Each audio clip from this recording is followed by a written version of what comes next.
third generation Camaro, fourth generation Camaro fuel tank and fuel lines. So since I'm LS swapping this car, I do need to change out the fuel tank. So in this video, I'm basically gonna show you how to put a fourth gen fuel tank in a third gen Camaro. So, you know, obviously with the LS, it's different than the tune port injection that was in this car. So this was a 305 5-speed car. So want to get this gas tank in there. I'm going to look up the details as to why we do it, and then basically explain the process of getting it in there. So got this on Marketplace with the fuel lines for, I think it was like $100. So, you know, should be a good little swap, and we'll go over exactly what you got to do to get this in here.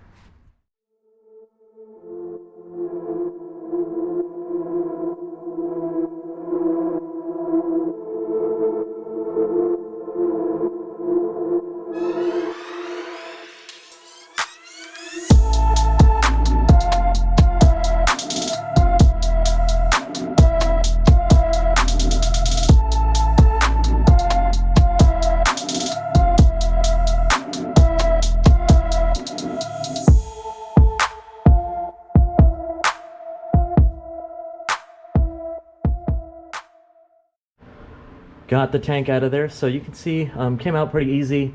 Just some heat shielding and then a couple bolts holding it in there. I just cut the fuel lines, obviously not going to use those, and I'm going to get to removing those next. Got the lines out of here, so this is a little side by side of them. Definitely a little bit different in terms of the geometry, but pretty close. You know, I think some bends and pulls will get me pretty close for the most part. I might have to do something up here. It definitely looks, you know, this one kind of curls around, this one goes straight, so I think it might be a little challenging to get that all lined up with the inner structures of the car. Fuel tank, you know, obviously some significant changes.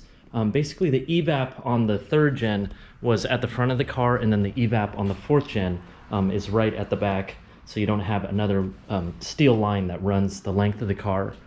So I've been kind of fighting this thing. I want to take this, you know, fuel unit out basically, and fuel delivery module, I think they're called, and you have to change the resistance of the sender. So a third gen is 0 to 90, and then I'm not sure what a fourth gen is, but I know it's not compatible. So if you want your fuel gauge to work, you have to change that, and then still need to look into the wiring. For the gas tank project, I do have to build a fuel tank door.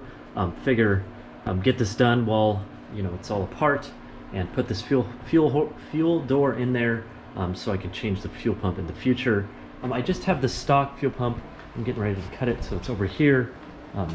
Basically, that's the only thing I'm going to be running on this one until I end up upgrading it in the future. So I know I don't really need the access right now, but figured I'll do it while the car is all apart. So you can see after the cut, basically I have perfect access to this fuel pump in case I ever needed to take it out and replace it, or if I wanted to upgrade it. Probably would need to basically drop the tank to put some lines, AN lines to it, but for now I'm just going to leave it how it is. Not that hard to remove, so we're making some headway. I just got to weld this guy in there. Got this all in here, so definitely a little bit of work getting this all cut and placed in the right area. Came out really nice. Piece of aluminum goes over it. I have it over here. So pretty simple little installation. Just got to make sure that you do get it in the spot that you need it. So now that I got that completed, I've been kind of thinking about you know, all these fuel lines and everything, and what you need to do with this LS setup. You know, I'm basically, if you're in my situation, I'm basically going to ditch all the evap stuffs. So I'm clear here. I did end up leaving the evap canister and the lines that went to it. I figured it's easier than trying to block off all the provisions on it and the stuff that comes off the fuel hat. It should just act as kind of a vent, and the tank itself is actually vented, so I should be covered there, and I didn't have to really make any makeshift lines or use any fittings to cover up the pieces on the evap or the fuel hat. So it has two separate lines, one for the evap system and then the purge valve up there, so I don't need that line actually. And so I'll just need this main line and this little return. It basically comes off, goes through this filter, and then has a little return that bleeds the pressure. And I'm pretty sure, you know, given that the geometry is right, I should be able to just go directly to the quick connect fitting on the LS6 manifold. So it has this little conversion fitting, but I'm not going to need that because basically this converts it into an AN, but I'm just going to go directly on to the quick connect fitting there. So it should make for a pretty seamless install and save me a little cash so I don't have to make any of these little AN lines. And when I was drilling for this, I accidentally kind of tagged this sensor, but this is also for the evap system, and this is the one that ends up running the fuel pump. So there are a couple lines that come off the tank or the fuel hat here, so I'll probably be using these two lines and then cap off this one because I think it was provision for the evap as well. And then my plan is to keep the evap canister on there and just make a little vent off of here so we have a vented tank. And then fuel neck, I know there is a little bit of work that's required to get it into the right spot over there. So once I get this all kind of mounted in there and roughed in, I'll show you, you know, how you can end up getting that in the right spot, because definitely want to fill the car with gas. One aspect of the swap that seemed a little daunting, but it looks like the scope is actually not that large, is kind of getting it capable of sending the right ohms to the third gen fuel tanks or fuel level sensors. So you can see basically this is the potentiometer that says what the ohms are, and then I got one that's from a specific genre of car that has the right ohms in almost the same design. So you can see basically it has those little tabs on there, little tabs on this. So I'm gonna pull this out and look and see if the other one just goes right on there, and obviously you have to take this arm off and put it on that one. You know, as the float goes up, it says it has a full tank or an empty tank, and then this is one of the pieces that went in there to hold it. So it's looking pretty simple so far, and then I'm thinking that I'll probably pull this out and then switch it out for this one that goes along with it and has some fresh wiring, and then it gives you the wiring diagram and what wire goes to what. So once I have this all disassembled and a better understanding of what is compatible, I'll show you guys and explain, you know, what is going to work and what isn't.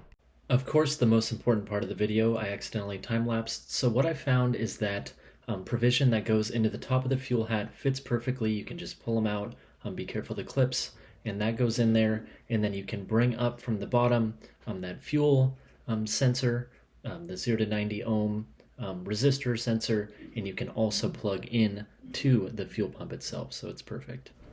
Alrighty, I'm staying on it. So what I'm doing here is basically checking the ohmage. So I don't know if I can get this so you guys can see it.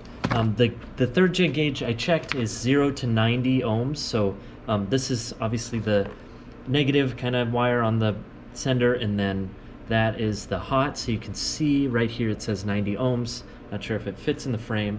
And then when it goes to the bottom, basically full is 90 ohms, and then the bottom I think is around 10. So if we get this back on there,